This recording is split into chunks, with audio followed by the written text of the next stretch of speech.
Hi guys, welcome back to my channel. Today I'll be continuing reading from Learn from the Great Teacher.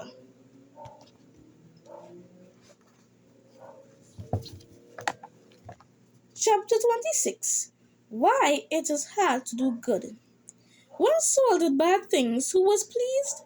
Satan the devil was. But the religious leaders of the Jews were too. Then when Saul became a disciple of the great teacher and was called Paul, those religious leaders began to hate him. So can you see why it is hard for a disciple of Jesus to do good? The high priest who was named Ananias once told men to hit Paul in the face. Ananias even tried to have Paul put in prison. Paul suffered a lot when he became a disciple of Jesus. For example, bad people beat Paul and tried to kill him with big stones.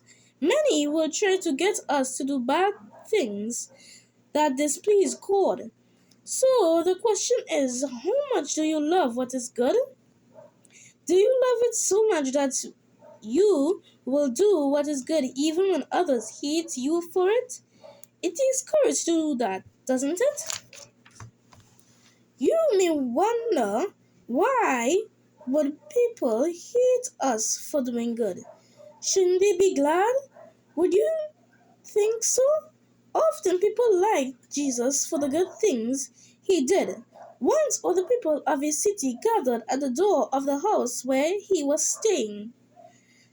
They came because Jesus had been healing sick people. But sometimes people did not like what Jesus taught, even though he always taught what was right. Some showed real hatred for him because he spoke the truth. This happened one day in Nazareth, the city where Jesus grew up. He went into the synagogue, a place where Jewish people meet to worship God. There, Jesus gave a fine talk from the scriptures. The people liked it at first. They were amazed at the fine words that came out of his mouth. They could hardly believe that this was the young man who had grown up in their own city. But then Jesus said something else. He told about times when God showed special favors for people who were not Jews. When Jesus said this, those in the synagogue became angry. Do you know why? They thought that they were the only ones who had God's special favor. They thought that they were better than other people. So they hated Jesus for what he said. And do you know what they tried to do to him? The Bible says they grabbed Jesus and rushed him outside the city. They led him to the edge of a mountain and were going to throw him over the cliff and kill him. But Jesus got away from them. If that happened to you, would you ever go back to talk to those people about God? That would take courage, wouldn't it? Well, about a year later, Jesus did go back to Nazareth. The Bible says he began to teach them in their synagogue. Jesus did not stop speaking the truth because of fear of men who had no love for God. On another day, a Sabbath, Jesus was in a place where there was a man whose hand was withered or crippled. Jesus had power from God to heal that man. But some of the men there were trying to make trouble for Jesus. What would the great teacher do? First, he asked, if you had a sheep that fell into a big hole on a Sabbath, would you lift it out? Yes, they would do that for a sheep, even on a Sabbath, the day when they were supposed to rest. So Jesus said, it is even better to help a man on the Sabbath, since a man is worth more than a sheep. How clear it was that Jesus should help this man by healing him. Jesus told the man to stretch out his hand. Right away it was made well. How happy that man was! But what about those other men were they glad? No, they hated Jesus even more. They went out and made plans to kill him. It is like that today. No matter what we do, we can never please everyone. So we have to decide whom we really want to please.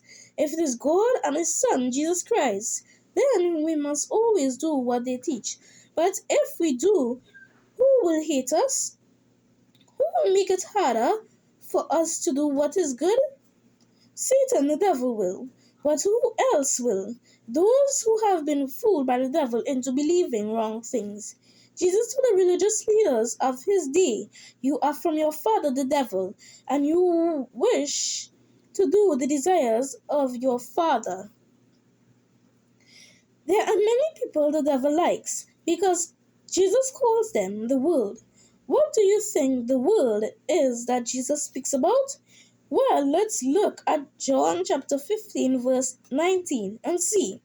There we read these words of Jesus. "If you were part of the world would be fond of what is its own. Now because you are no part of the world, but I have chosen you out of the world, on this account the world hates you." So the world that hates Jesus, his disciples, is made up of all the people who are not his followers. Why does the world hate Jesus' disciples? Think about it. Who is the ruler of the world? The Bible says the whole world is lying in the power of the wicked one. That wicked one is Satan, the devil. Do you see now why it is so hard to do good? Satan and his world make it hard. But there is another reason. Do you remember what it is? In chapter 23 of this book, we learn that we are all born with sin. Won't it be wonderful when sin, the devil, and his world are gone? The Bible promises the world is passing away.